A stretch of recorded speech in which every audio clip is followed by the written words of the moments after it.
Nah,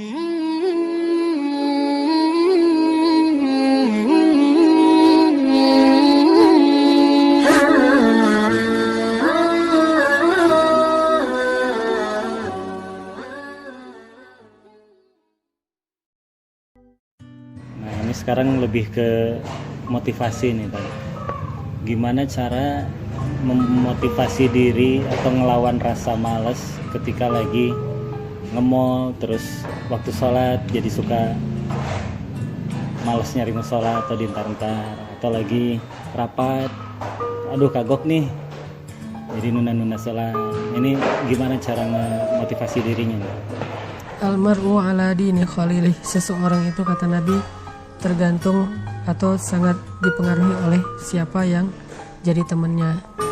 Jadi kalau temennya orang yang seneng sholat duha, jalan kemana aja waktunya duha, berhenti dulu, gue pengen sholat duha gitu, itu ke bawah, akhirnya jadi habit.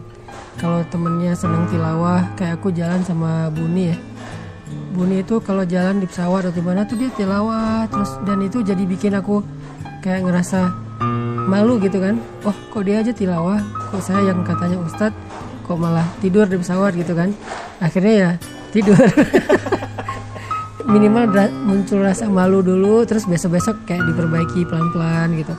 Dan itu memang benar sih kata Nabi, kita tuh gampang dipengaruhi, terutama oleh orang-orang yang kita kagumi, orang-orang yang mungkin kita masih respect sama dia, atau orang yang kita dekat sama dia, itu kita bisa dipengaruhi.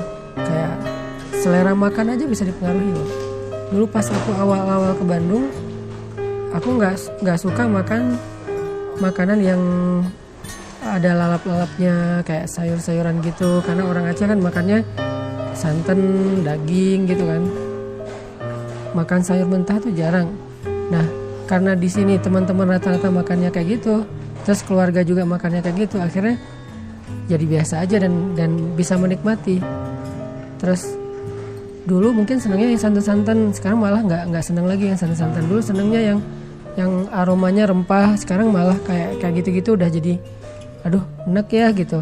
Ini kan selera ini relatif ya, tergantung lingkungan. Nah, dalam masalah makan bisa kayak gitu, termasuk dalam masalah amal soleh.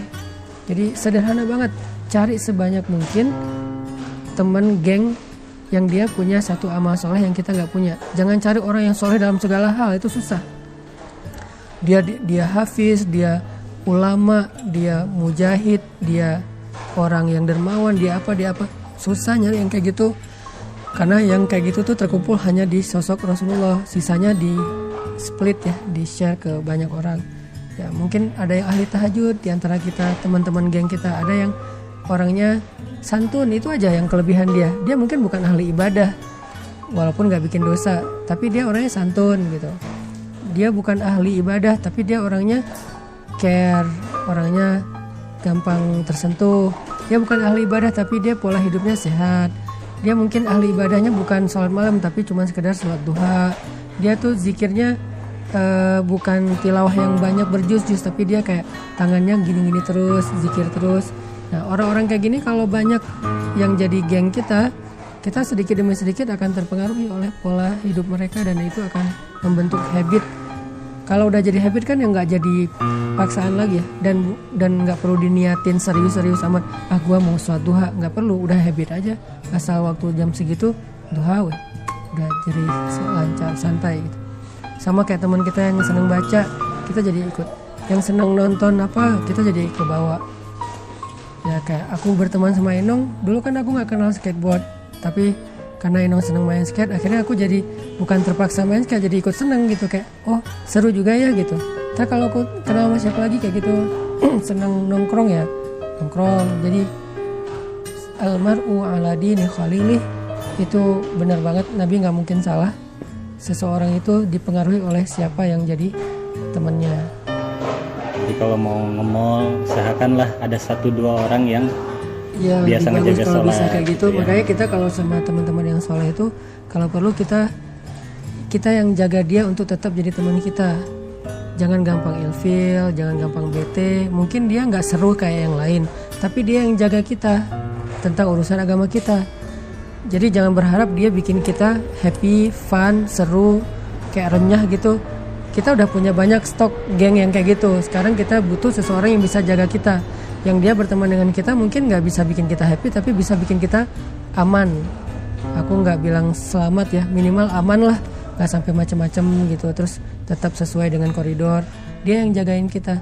Kadang-kadang wajah dia nggak serak aja bikin kita ya udah deh nggak jadi deh gitu kan, gara-gara ekspresi dia. Nah, orang kayak gitu harus jaga. Kalau perlu untuk sedikit berkorban supaya tetap punya teman kayak gitu ya berkorban, kayak bayarin dia makan, peduli terhadap kebutuhan dia, karena dia tuh aset akhirat kita, yang menjaga surga kita, yang menjaga ibadah kita, yang menjaga kita dari dosa-dosa tuh dia. Jadi kerjaan dia itu adalah jagain kita, dan nggak ada angka yang sesuai untuk membayar itu, tapi setidaknya kita kayak menghargailah kebaikan dia supaya dia tetap, walaupun dia nggak mengharapkan itu, tapi supaya dia makin sayang sama kita, makin itu harus